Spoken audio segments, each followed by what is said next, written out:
What a lovely morning. Here it is in London, and oh my! Get in the car! Get in the car! We need to do an emergency podcast in the car! Oh. Out there!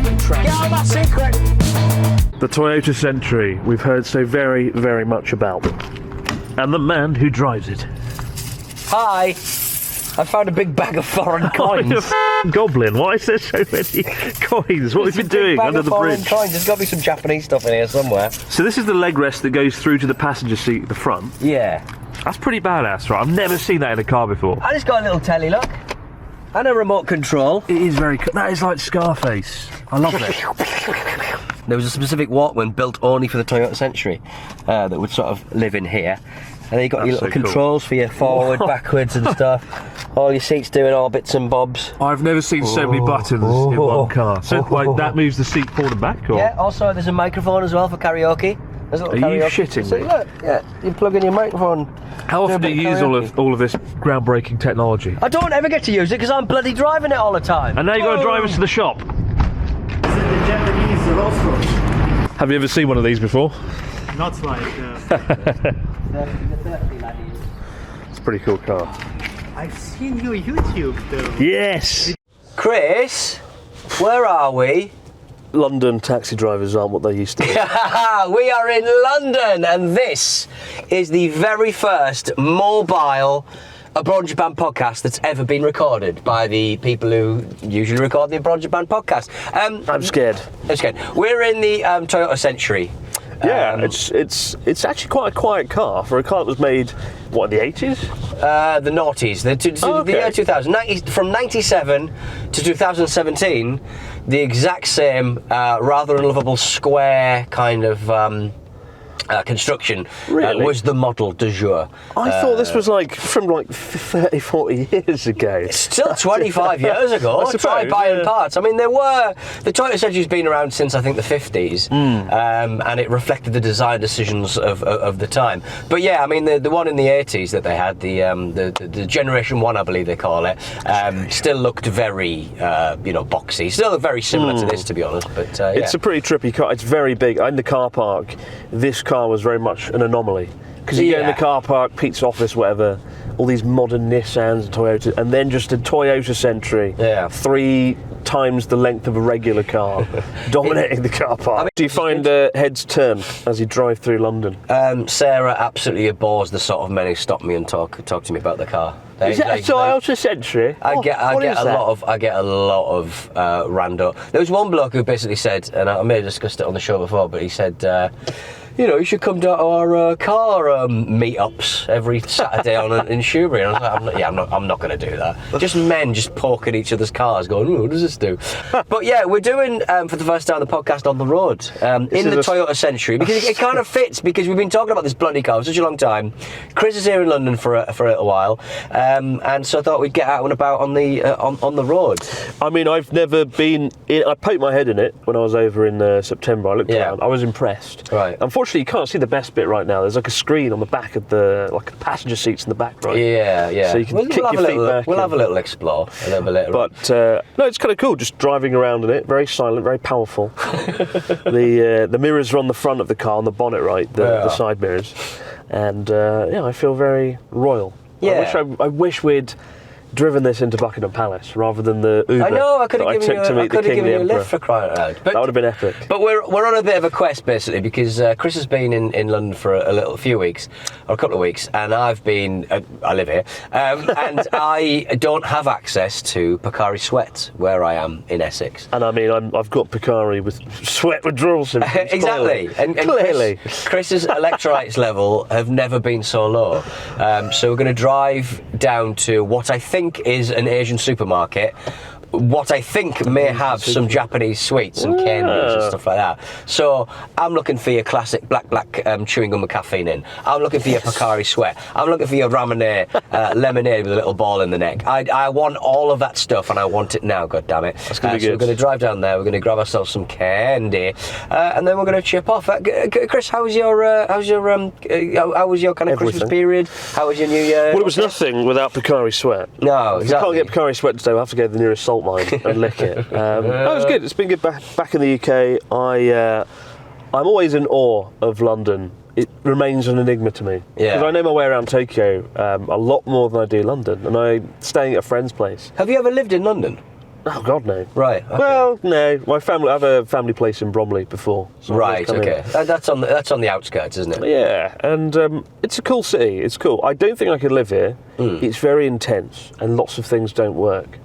But it is a cool city. I do appreciate it. Are you enjoying the new? We've got they've renamed all of the London Underground. Sorry, London Overground lines. They've renamed them into like the Mildmay line, the Windrush line. Ooh. They've renamed all The of Donaldson the overground. line. Yeah, they've renamed all the overgrounds. There's one that's like I think goes from like Romford to somewhere else. It's got two other. Ballard. It's basically got 3 stations on the entire line, and they've named that something different as well. Which The is cameraman Paul line. My friend Paul.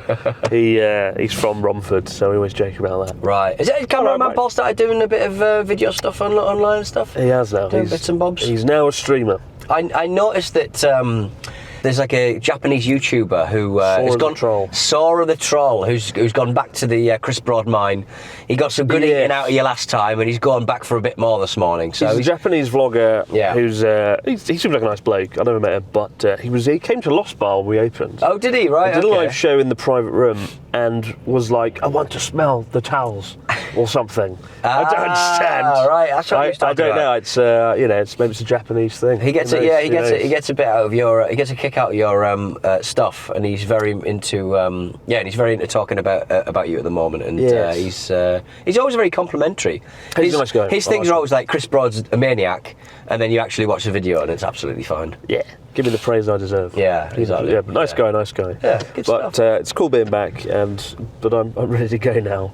You ready to go? And all we've done in this Toyota Century the last 10 minutes is sit in a traffic jam. Just sat in traffic. Not quite the Highbury traffic is just something that cannot be denied. Not quite the whirlwind extravaganza I was anticipating. I'm so sorry. Yeah, we're watching. Stuck in a fucking traffic jam, looking at a waste lorry.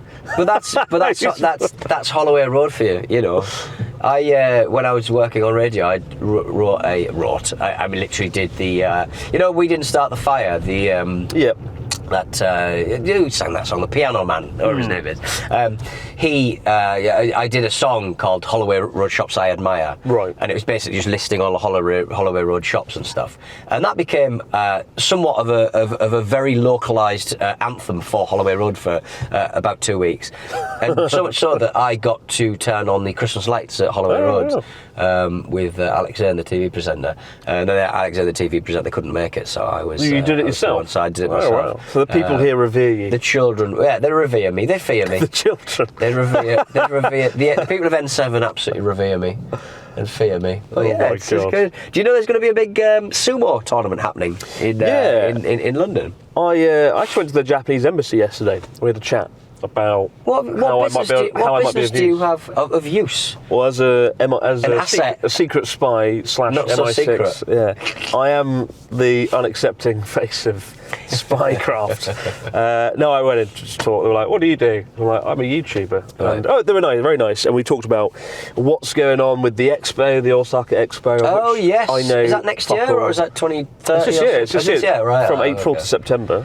Right. Osaka has this incredible World Expo. Is that the first time they've sort of done anything like this? It's the first time they've done it in 30 years. Right. Japan did have an expo in like the 70s, the 60s and the 70s. Yeah.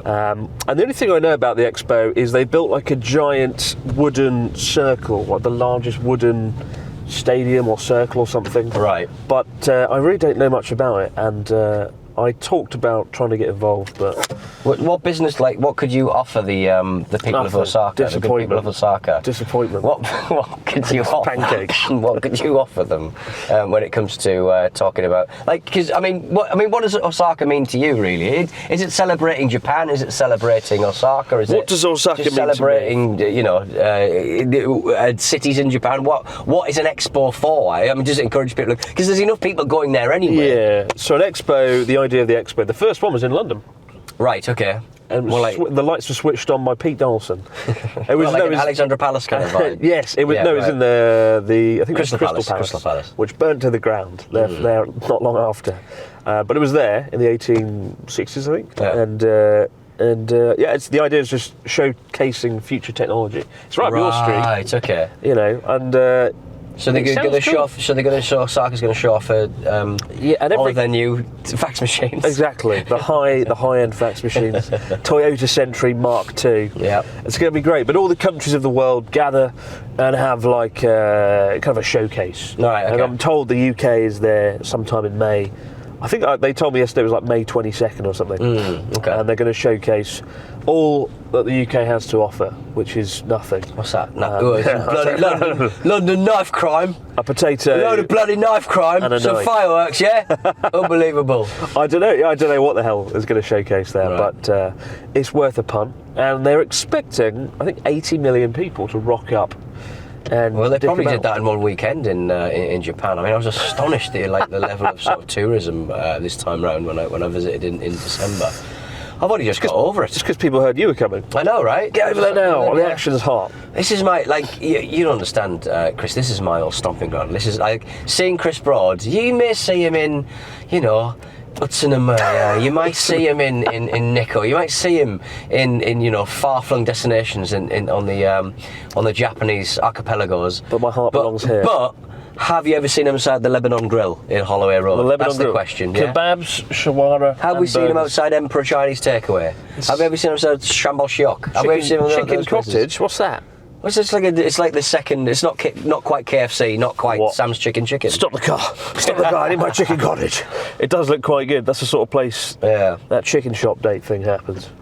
Yes, I that's sound what I so mean. old. But that What is is this chicken that shop chicken shop date? date thing. But I mean, that is London, isn't it? That's what's so good about it. It's chicken. There's just the prevalence of shops. really cheap chicken. There was a Dixie chicken in Leicester once where a man turned up with a van. We were waiting for. That's never a good start to any story. I was waiting for my 10 spicy wings, and this guy turned up with a van and went, "I've got 15 chickens in the back of here. Do you want them? Do you want them?" And the guy went, "Let's have a look." And he went to the back of the van to look at these chickens. I don't know whether they were alive. I don't know whether they were dead. But he was selling on some cheap chickens apparently. So That is a chicken shop date episode I would love to watch. Yeah, just watching. Amelia de Moldenberg in the back of a van. Is that product any good? I just always think she's not quite got the chops. That girl. Whoa! Shots fired. What? What do you Shots mean? fired. I don't know. I just think. Ouch! Yeah, I don't know. I don't know. I've only watched one. Why don't you get on Chicken Shop? But this it's not Tokyo, is it? No, it's not. But I mean, that road I used to live down. Oh. I've lived all around here. I used to live down there. We were quite close to Stack Towers. Used to live down there. Used to live in like housing that you should only be able to stay in if you're a nurse or a teacher, like key worker living. I don't know how I managed to get in there. Is this when you worked at the zoo? No, it's when I worked for XFM inexplicably. So yeah. So you cheated the system. I used to live down there near the. Fucking how many houses did you live in? Near the old, just all around here, all around N7. I sort of lived here and there. Lived next to the famous mosque, the one with Abu Hamza. Do you remember that guy? The man with the hook for a hand. The man with a hook for a hand and maybe a glass eye. Britain's answer to Captain Hook. Like we were absolutely paranoid and scared of Abu Hamza. Just this mouthy little. Was he an imam or I think he's just a loose hate cleric, wasn't he? He just had a hook for a hand. He just had a hook for a hand. But like when in America. You've got, you've got your homegrown kind of problematic kind of men of different religions, but we had one that had a hook for a hand. I mean, that's pretty, as baddies go. That's something to hang your hat on, and it would work because he's got a hook. I've shared a couple of texts here and there with Natsuki over Christmas, which is quite lovely. People started messaging me about his song Chickmas. Yeah, okay. And I watched. Was it the feel good hit of the winter? Was that kind of feel good hit is a strong phrase. So much swearing in it. Big Red, great goth bar. Brilliant. It just looks like a shuttered shop of hell. It is, pretty much. I got a message from Connor, who was like, "What the hell is this?" and a video link to Chickmas, right. and various people were baffled and confused. I did have to point out, nothing to do with me. Nothing to do with you. I don't know. Nothing to do with you. Yeah. Nothing to do with me. Fine. I'm busy having pork chops and with Abu Hamza. I don't know anything about this Chickmas thing. No. All I know is I watched with a sense of dread as the views crept up ever higher. Right, okay. And I was like, oh, don't go viral. What's it at now? Because I mean, it is just basically Last Christmas, isn't it? It's basically just... Stole the sound of Last Christmas the estate of George Michael was coming for Nevsky and his friend, who I still don't know who the guy is in the Chickmas song. Right. But Nevsky's just some in this sort of Sendai dude who just Sendai dude. This sort of nice relationship there going on. Yeah, Chickmas. I'm glad it's over. And look, he's kicking his heels. He needs something to satisfy his artistic needs. Not as much as I need that POCARI sweat. Exactly. Well, where is this? What do you call it? Asian good shop. It's an Asian good shop. We're going to an Asian good shop because we need some POCARI sweat. Fizzy Pops. That used to be a good Irish pub. They did used to collect money for the IRA though. A lot of bars up down sort of Holloway Road would have excellent opportunities for watching illegal football, but you would occasionally get a bucket passed around for the IRA. But speaking of, you should do walking tours around around North London. Places I've donated to the IRA. The places that inspired me by Pete Donaldson. That's what's good about London, though. There's always some weird shit going on. Yeah, that's what you know. You move from out in the sticks. Anyway, I went to Whitstable, set up because with babies you do need to know what they're up to in their bedrooms when they're very young. Who knows what they're planning in there? Abu Hamza. Yeah, they might be planning he keeps something. coming up. No more Abu Hamza. He's banned from this conversation. Stop mentioning Abu Hamza. And I had to put a little kind of baby monitor, like a little sort of like online sort of baby monitor thing, and so I left it there by accident. And I keep on ringing the Airbnb owners going, can you just get, the camera's still there, it's still set up, it's still turned on. I can tell that because I've got an app on my phone that is whoa, that's so you can literally watch someone else's house now. Jeez. And I'm like going, that's a problem for you. I have access to a video feed for your Airbnb. It's not pointed at anything, it's pointed at the wall. How long has it been in there operational? About 7 days. Oh my God, and they still haven't done anything. They still haven't done anything about it. What am I supposed to do? Now, I'm currently going through a very thin... Oh yeah. Thin. I forgot this happens in the UK. They have like little barriers, right, to stop wide cars. Stop wide cars. And I do have a wide car. I always think that I'm not going to get through those things, but you and I are there's a gulf between us in this car. Okay. I love shooting the K car back in Japan because we're really sandwiched in close. Right. Yeah. So no matter where you put the camera, you got both subjects in the shot. In this car, you're like over so fucking far river. away, yeah. It's like looking over the River Nile. I've got a little armrest here. Sort of devices. Get out of there! Contraption. Get out of my secrets! Get out of my secrets. What have we got in there? Sunglasses. What's that hook there? Oh dear! But that's the dying laugh of a man who's coughed too much over Christmas. Oh, mate, it's just been. I've not even enjoyed myself. I've just been doing nothing really, just feeling rather sorry for myself. Poor old Pete. I just don't get any bed rest these days. Like there was a time when I was ill, I would just sort of go, all right, I'm just gonna spend the next 2 days in bed.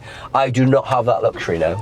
Now you just sit there watching the baby monitor facing the wall. Just watching somebody else. I feel like whichever the Baldwin brother was in the film Sliver. Do you remember that one? Yes. Like Billy Baldwin or one of them was. He would. I think he had like a load of cameras in a hotel and he would watch everyone. I don't know what the.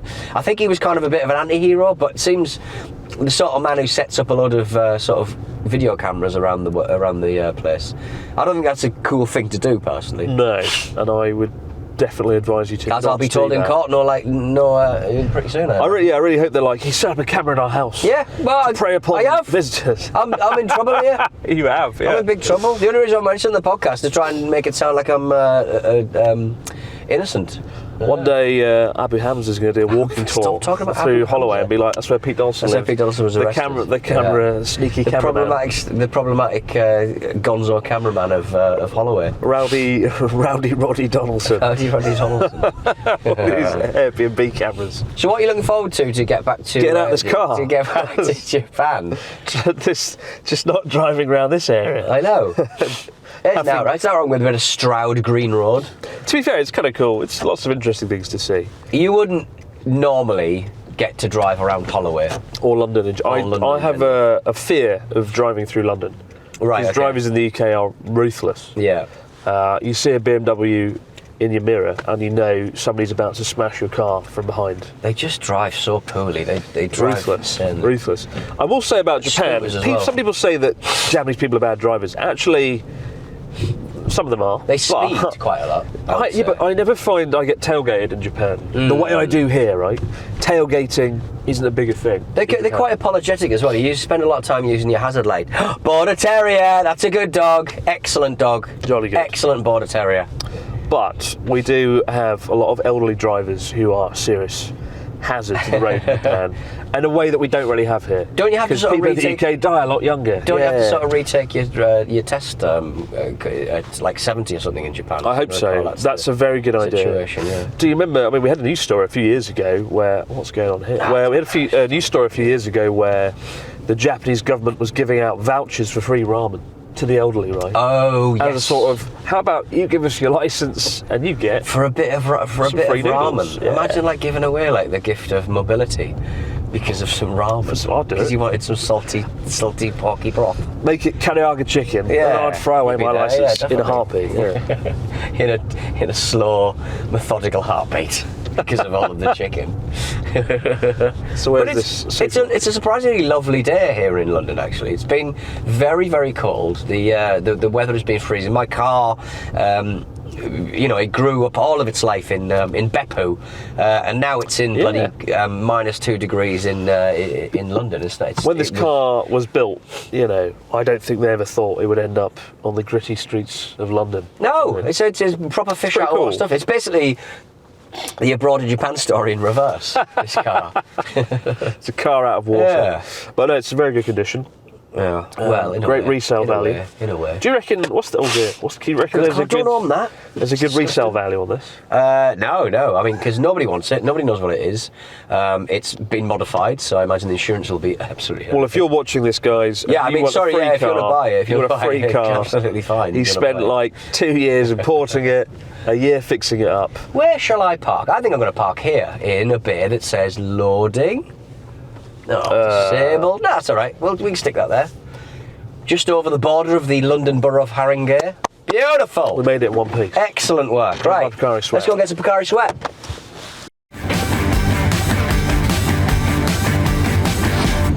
Ooh, oils. I can't think of a single dish this wouldn't be delicious on. Asbestos. It's happening. It's really happening. And some sparkling plum. Korean sparkling plum. Exceso calorías.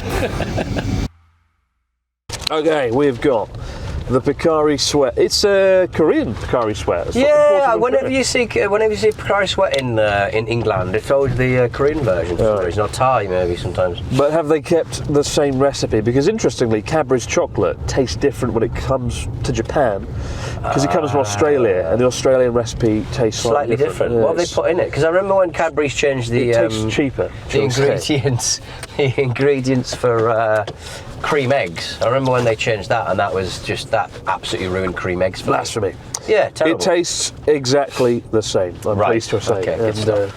It's rather good. What do you want? On my bottle. That's not POCARI Sweat. That's chili oil. There you go. Thank you very much. Crash. Thank you, darling. Thank you, darling. What else did you get? He also bought sparkling plum. Oh, you know what? Why not crack it in the sparkling plum? That's probably better. Alcoholic, is it? There was 4%. Wait, it's 7%. No, it's high. No, as discussed, it's exceso calorías. Does that mean excessive calories? And exceso azúcares, which presumably is sugar. Excessive calories? Yeah.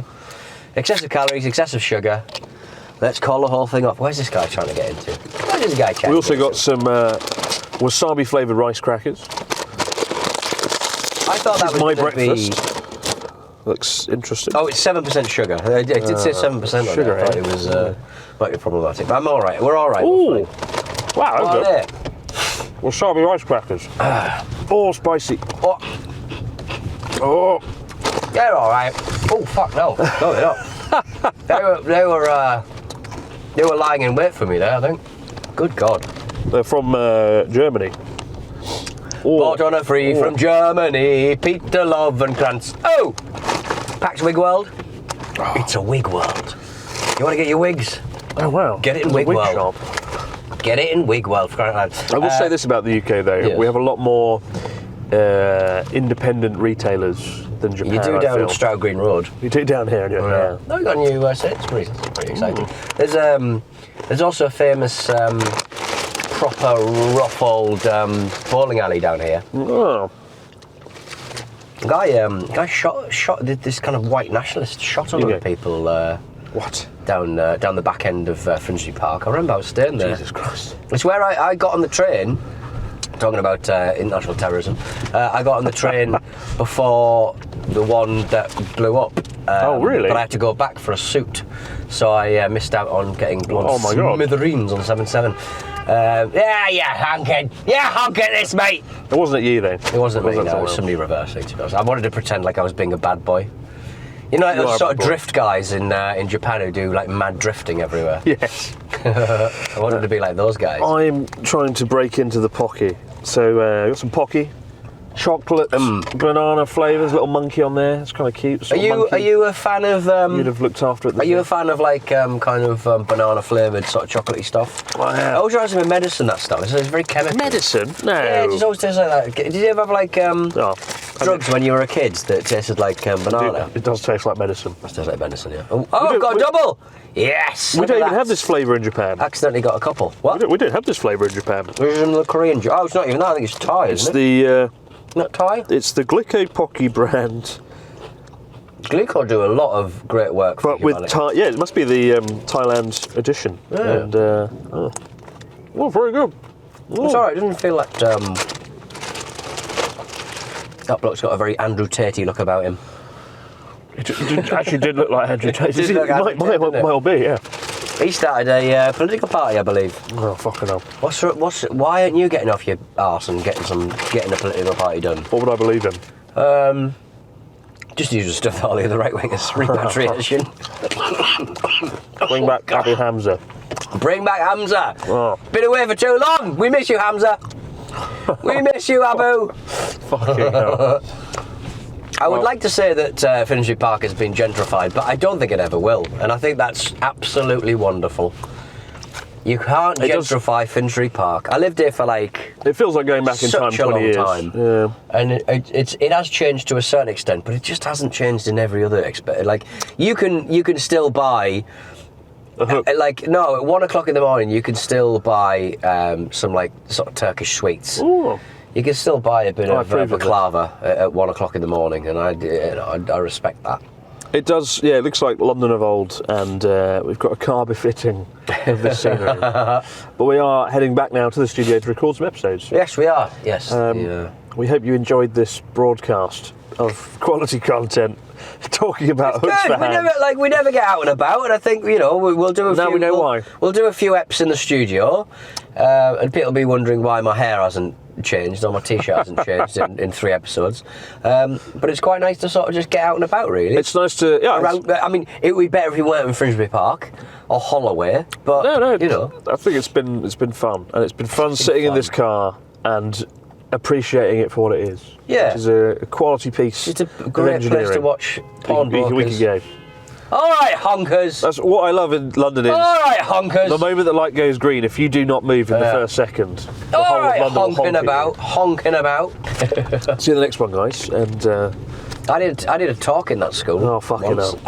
If I see one more thing you've done in this godforsaken I did town. a talk. There's a shop round the corner that just sells. Remember the Sylvanian families? There's a shop around the corner that just sells Sylvanian family stuff. Or the little teddy. Yeah. Families is a line of collectible anthropomorphic animal figurines made of flock. Is your crotch talking? Where's that coming from? Your crotch? Or maybe the food? What is this? Is the food talking, Chris? What's in here? There's a microphone I here. heard the word Quite catch that. Oh, Sylvanian families, anthropological. Why is something Anthropomorphic. talking? Oh, this is... They're little.